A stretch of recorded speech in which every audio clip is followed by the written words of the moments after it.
pediatrics cardiologist.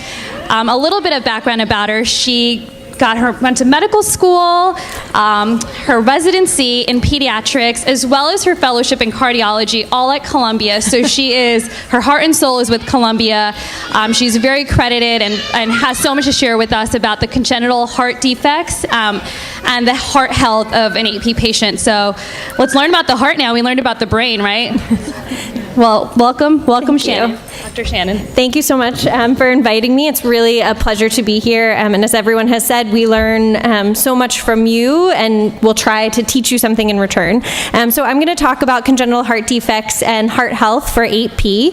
And so just a little background. I'm first going to go through a little bit of the knowledge that we have about congenital heart disease in AP patients. And then I'm going to go over sort of a very quick tutorial of normal cardiac anatomy and physiology, and then go through some of the specific types of congenital heart disease that we see most frequently in AP. And just as sort of a disclaimer, congenital heart disease is a really varied topic, and each individual is going to be different. So I'm going to give you a broad overview to try to help with some understanding, but obviously for your individual child, if you need it, your pediatric cardiologist is going to provide you with the best information. And then I'm going to talk about some healthy heart recommendations at the end. So in general, the genetics of congenital heart disease in AP is not completely understood. We still have a lot to learn. And in general, for all people who have congenital heart disease, the genetic basis of it is very complex. We know that changes in some genes can contribute to congenital heart disease, but we really don't understand the full spectrum of that. So we know that changes in one single gene can cause multiple different types of heart disease in different individuals. We also know that similar types of congenital heart disease, for example, an atrial septal defect, which I'm going to talk about later, can be caused by changes in multiple different genes in different people. And so we know that there's probably a complex interaction of genetic causes that lead to the development of congenital heart disease. And the heart develops really early, and so there's a lot of factors that are sort of involved. We do know in terms of AP that there's a cluster of genes that are related to cardiac differentiation, which just means how the heart forms really, really early in the fetus. And we know that there's a cluster located on AP of these genes that are important for normal heart development. But we know that not all patients with AP and congenital heart disease have the same genes affected. So even within this rare condition, there's sort of differences in the genetic causes. So most of the information that's available in the literature for AP is focused on AP deletions, and we know that those are associated with a variety of different congenital heart diseases, and I'm going to go through some of these specific types a little later in the talk. The most common things are atrial and ventricular septal defects, which sort of on the spectrum of congenital heart disease are simpler lesions, but there are some rare cases with more complex types of congenital heart disease, like tetralogy of Fallot or hypoplastic left heart syndrome or truncus arteriosus. So thanks to all of you for contributing to the AP database. We have some information about the patients in Project AP and their cardiac diagnoses. So what we've found so far with the data that we have is that a little over half of the individuals who contributed to the database have congenital heart disease. And some of these, some people have multiple different things. That's why these the percentages don't add up to 56. So just over half of patients had an atrial septal defect, about a third a ventricular septal defect, and pulmonary stenosis was the next most common thing. And then in a smaller percentage of people, they had bicuspid aortic valves, mitral regurgitation or prolapse, and patent ductus arteriosus.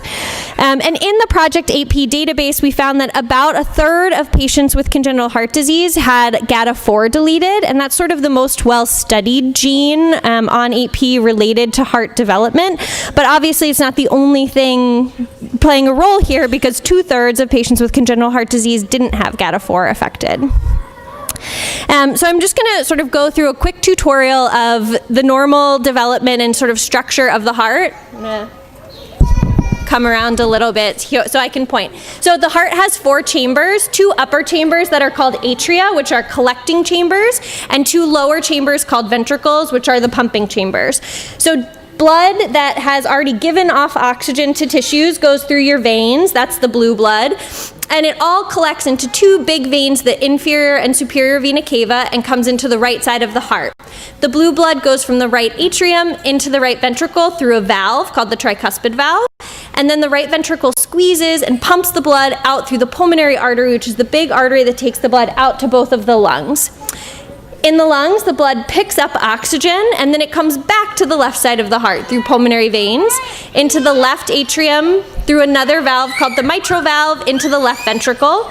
The left ventricle squeezes the blood out through the aorta, and the aorta is the big artery that takes the blood everywhere in the body, so up to the brain, down to the legs, and then that blood delivers oxygen to all of your organs and tissues, and then cycles back and does it again. So a couple important things to point out. There are valves in multiple areas here. So the tricuspid valve, the pulmonary valve is in between the right ventricle and the pulmonary artery. The mitral valve is on the left side, and the aortic valve is in between the left ventricle and the aorta. And the job of these valves is to open and let blood go forward and then close so blood doesn't come backwards. So we want blood to just be continuously going in this loop in the right direction. And the other thing to point out is that there are walls that divide the right atrium and the left atrium, so that's called the atrial septum. And then there's another wall that divides the right ventricle and the left ventricle, and that's called the ventricular septum. And these are going to be important as we sort of talk about some of the common types of congenital heart disease. So what is congenital heart disease? It's basically any abnormality in the structure of the heart that's present at birth. And most of these alter the normal blood flow that I just described. And they can range from very simple things that may even resolve on their own without any intervention to very complex disorders that require multiple surgeries for palliation. Some lesions can, as I said, get better over time, and other lesions can progress or get worse over time. And so once someone is diagnosed with congenital heart disease, it's really important to be followed by a pediatric cardiologist who can monitor how these things are changing and decide if and when an intervention is needed. And congenital heart disease can be isolated. Some patients just have congenital heart disease and nothing else, but it can also be seen as part of a syndrome such as 8P. And as I mentioned, anyone with congenital heart disease requires evaluation and follow-up with a cardiologist. So how do we diagnose congenital heart disease? Two of the most common tests are an electrocardiogram. That's where they put stickers on your chest and sort of look at the electrical activity of the heart, which is what tells us about the heartbeat. And that can often give us a sense that something might be wrong and sort of give us a hint that there might be congenital heart disease. But the way that we really diagnose and follow congenital heart disease is with an echocardiogram, which is an ultrasound of the heart. And the ultrasound of the heart gives us a lot of information. It tells us about the structure of the heart, so how those chambers and vessels are formed. It allows us to see how the blood is flowing. Is it going in the right direction, or are some of the valves leaking backwards? And it tells us about how the heart is functioning or squeezing. So how is it actually pumping blood out to the body? And so we can get a lot of important information from this test. As I'm sure any of you who have children with congenital heart disease know, these tests can be a little bit long and difficult to sit through, but the reason for that is that we try to gather as much information as we can. So I'm just going to go through a couple of the lesions that we saw most commonly in the 8P database and just explain a little bit about what it is and sort of what we look for in each of these disorders in terms of whether we need to do something about it or not. So the first thing I'm going to talk about is an atrial septal defect. And basically what that means is a hole in the atrial septum, or that wall that divides the two upper chambers. And there's a wide range in size of these. They can be very small to very large, and there's multiple different locations within that wall that they can happen. And the location is important in terms of whether it's likely to close on its own or not. So overall, what happens if you have a hole in this wall is that some of this red blood, the blood that has oxygen from the left atrium, instead of all going to the left ventricle and out to the body, some of it goes across that hole to the right side of the heart where the pressures are lower. And so as a result, you get more blood going to the right atrium, the right ventricle, and the pulmonary arteries than you normally have. And so the right side of the heart can get dilated or enlarged, and there's extra blood that goes to the lungs. And over time, and in this case it's usually decades, if we didn't do anything about this, that extra blood going to the lungs can lead to problems like high pressures in the lungs or difficulty breathing. But usually for atrial septal defects, they don't cause any symptoms in children. It only becomes a problem if it's a large defect and we don't fix it and we leave it until late adulthood. If we decide that the defect is big enough that there's extra blood flow and we're worried the patient's going to develop problems eventually, we will decide to do something about it. And usually in patients with atrial septal defects, we try to repair them between age 2 and 5. It might be different depending on the size and symptoms in an individual patient, but that's sort of the ideal time we try to fix these. And there are 2 different ways that we can repair atrial septal defects. So the first is through a cardiac catheterization.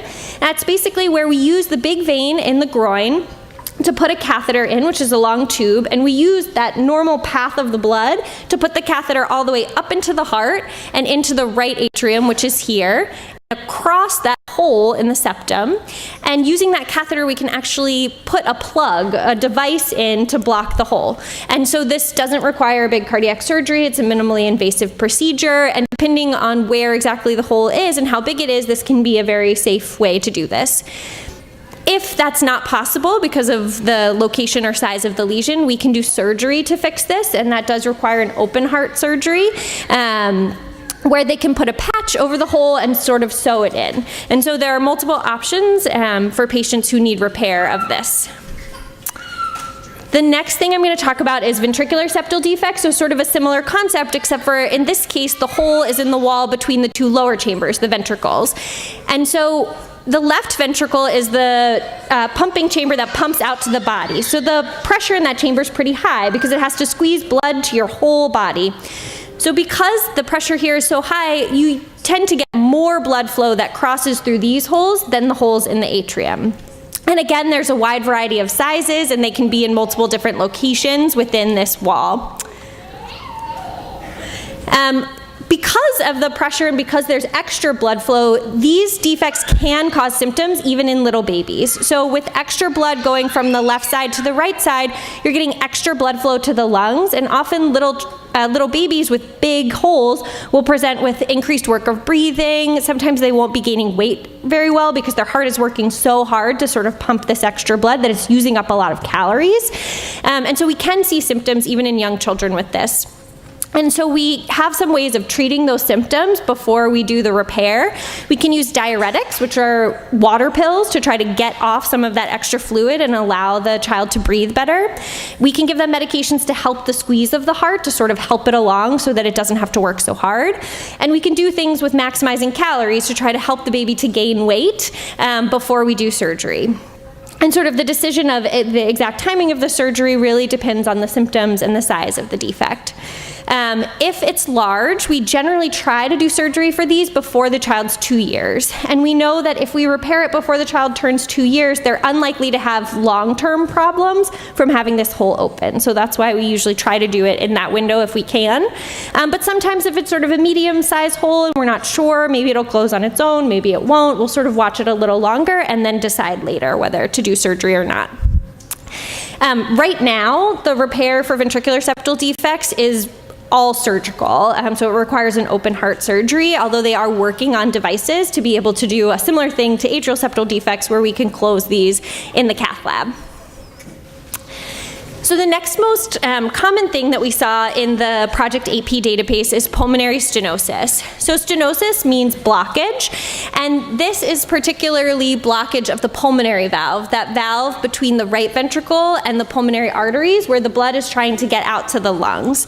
And so this happens because the valve doesn't quite form correctly, and so it doesn't open as well as it should. It sort of gets stuck. And so the blood has a harder time getting to the lung. And what happens is that your body and your heart is smart, and it recognizes that it needs to get more blood out. So the right ventricle squeezes harder to try to get that blood where it needs to go. And over time, that can cause this right ventricle to get thick. Just like any muscle that's working hard gets bigger, the heart is a muscle. And so if the right ventricle is squeezing hard, it gets thick. And that can cause more obstruction to the blood flow as this muscle sort of fills in this space. And then if you let this go for a very long time, that muscle can get tired. And you can get symptoms of heart failure if this isn't treated. But there's also, like everything I mentioned, a really wide range. So some patients have very mild pulmonary stenosis that we can just watch and we don't need to do anything about, and sometimes it's more severe and we need to intervene. So treatment of pulmonary stenosis, some patients may need a cardiac catheterization. Similar to what I was talking about with the atrial septal defect devices, we can do a catheterization where we put a tube up into the different chambers of the heart and we can actually directly measure the pressures, and that gives us more information about how severe the blockage to flow is. And sometimes we need that just for diagnosis, but we can also use a cardiac catheterization to treat pulmonary stenosis in some cases. And the timing depends on the degree of stenosis, findings on echocardiogram, and whether the patient has any symptoms. Ideally, we try to intervene on this before someone develops symptoms. So we want to sort of get in there before it causes real problems. And one of the treatments we can do is called a pulmonary balloon valvuloplasty. So again, we're putting a catheter up into the heart, and we put the catheter into the right atrium, the right ventricle, and across the pulmonary valve. And as you can see here, you sort of put a wire across the valve with a deflated balloon, and then we can actually inflate the balloon and sort of try to pop open the valve to allow it to open more and to allow the blood to flow more easily. If that doesn't work, or if that's not an option for whatever reason, there are surgical options to repair this as well, where we can either go in and try to fix the valve or to replace it with an artificial valve. Another type of valve problem, that we saw in the AP database is bicuspid aortic valve. So now we're talking about the valve between the left ventricle and the aorta. And this valve normally has 3 leaflets, as you can see here, 1, 2, 3. But in some people, this sort of area, this cleft in between these 2 leaflets is fused. And so you get just 2 leaflets. And the way that those leaflets work, the blood flow is abnormal as it goes through them. And so these patients can develop problems over time. However, this is really common, and we probably actually don't know how many people in the general population have this because we don't do echocardiograms in every person. And so some people have this and never develop a problem, and other people will. And so if you know that your child has this, it's something that needs to be followed by their cardiologist.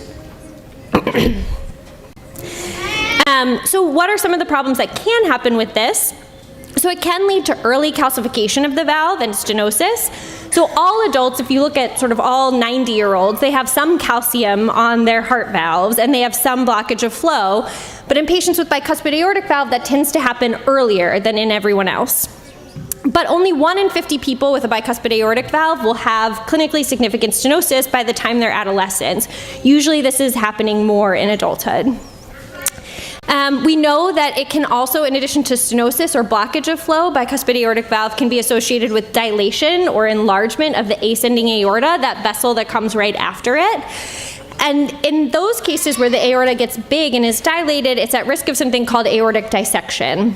And so if it's being dilated, that's something we watch very carefully. And then the third thing that can happen with bicuspid aortic valves is that people who have this are at increased risk of endocarditis, which is an infection of the heart valve itself. And so that's something we're also very careful about in patients who have this. In terms of the treatment, really it involves careful monitoring to see if you're developing stenosis or dilation. If the patient also has high blood pressure, we're very aggressive about treating that because that can worsen the dilation of the ascending aorta. And if they develop stenosis, we can do things similar to what I talked about in the pulmonary valve. We can do a balloon in the cath lab to try to open up that valve. We can do surgery to repair or replace the aortic valve. And we can, in some cases, even put in a new valve through a catheter procedure. If there's significant aortic dilation and we're worried about the risk of dissection in that patient, we will recommend replacement of the ascending aorta, which is, again, a surgical procedure. So in the AP database, those were sort of the things that we saw most commonly, and that's also what is most commonly reported in the literature in patients with AP. And in general, the things that I went over are also just the most common types of congenital heart disease in anyone that we see. But there are some patients who have more complex types of congenital heart disease, and I'm happy to answer questions about those in the breakout section later, but I'm not going to review all of the different types because that would take a very long time. So in terms of the actual genetics of congenital heart disease associated with 8P, as I said, it's not completely understood, but we do know some candidate genes.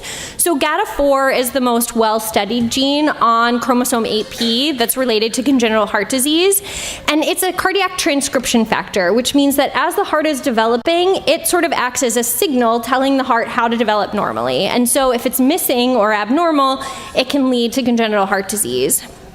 Mutations, so if we look at patients with congenital heart disease who don't have 8P, we see mutations in GATA4. So we know that that's definitely important for normal development of the heart.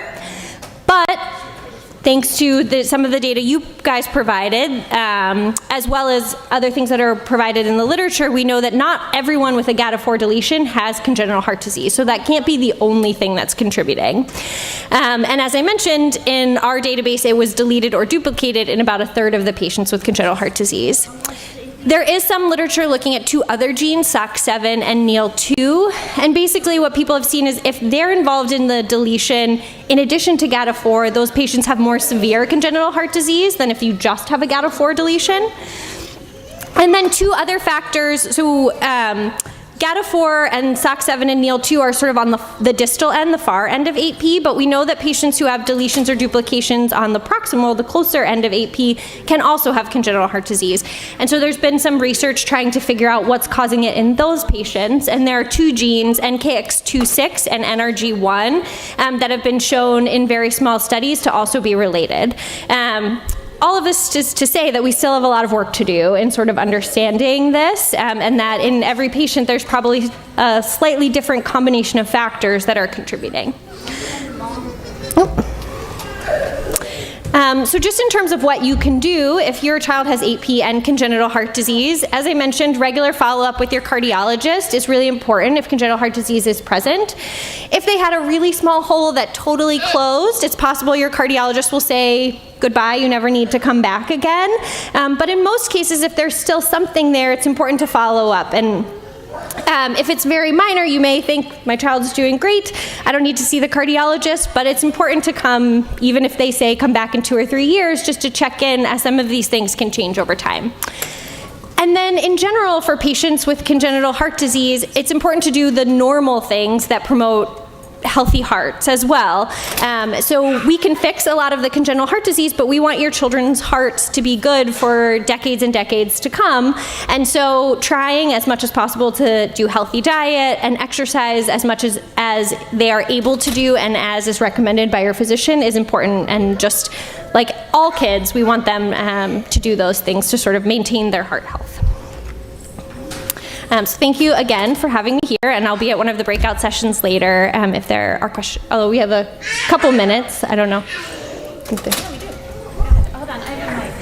At the beginning of your presentation, you briefly mentioned leakage. In my son's case, it's aortic regurgitation. Yeah. If you can talk about this further down, it's because there are not a lot of cases like this with 8P. Yeah. Yeah, so as I mentioned, the job of the valves is to sort of open and let blood go through and then close and prevent leakage backwards. So I talked about stenosis, which are valve problems that prevent the normal opening and sort of block flow, but you're right that leakage is a problem. And basically what happens there is that the valve leaflets open okay, but when they close, they don't quite close all the way together, and so some blood can go backwards. And as a result, every time the heart squeezes, it has to squeeze a little extra blood forwards to sort of compensate for that. And so the heart can tolerate sort of minor, like small leakages, but if there's a lot of blood leaking, that can also require an intervention over time. And we did see in the 8P database, not specifically aortic regurgitation as frequently, but the mitral valve, the valve between the left atrium and the left ventricle, we did see some people say that there was leakage of that valve. So I think that's certainly something that we will learn more about. And we do know that in general, patients who have chromosomal abnormalities, not 8p specifically, that they tend to have problems with the valves. For some reason, valves are very sensitive in terms of how they develop, and so it's not surprising that that would be involved as well.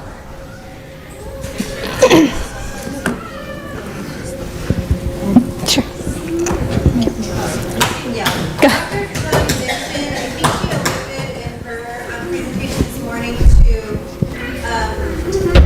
AP patients as they got older being at risk of some cardiac, I guess, challenges. Yeah. Did you see any of that? And if we are one of those people who the cardiologist said, the hole has resolved, I don't ever have to see you again, is that true, or is there reason to be concerned as they get older? Yeah, so I think if there's no congenital heart disease left, that's a good sign. And I think there's a lot we don't know as patients get older in terms of heart health, but again, sort of looking at some other disorders that have similar findings, we do know sometimes patients can have higher risk of getting things like coronary artery disease or high blood pressure later in life, maybe that everyone's at risk for, but maybe they're at slightly higher risk. And so I think regular screening with your physician to check blood pressure and to check lipids and all of those things are important. And if any of that is abnormal, I would certainly go back to a cardiologist. Mm-hmm.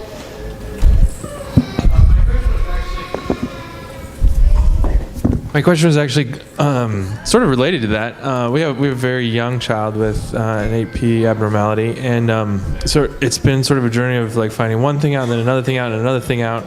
She's still only 6 months old, but I wonder if you could comment in terms of like at what age would you consider like a full presentation of what you might be dealing with congenital heart disease?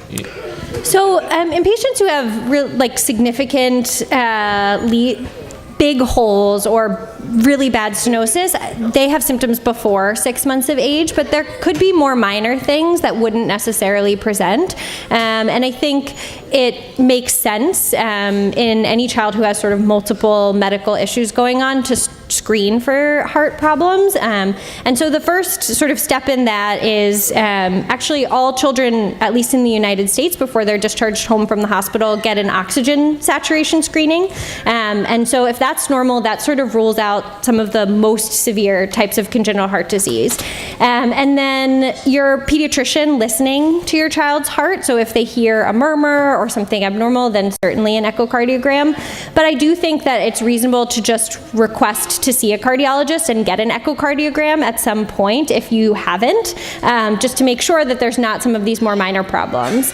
And generally, if that's the case, we don't like to do that very early on because there are, like in the first 2 months of life, because there are a lot of changes that happen in the heart over that time. The way that the heart works sort of in utero is different than once you're born. But once you're sort of past that 2-month phase, it can happen at any time. And so I would recommend just at least a one-time echocardiogram to check and make sure everything looks okay. And if that's the case, I would recommend you do it not when your child is a very active toddler, because it's easier to do the test if they're a little bit smaller and easier to keep on a table. Still, life yes. still. Can we say questions? Yes. Yep. Sorry, Gina. That's okay. It's okay, we're okay. Thank you so much, Dr. Neese. And you guys all have an opportunity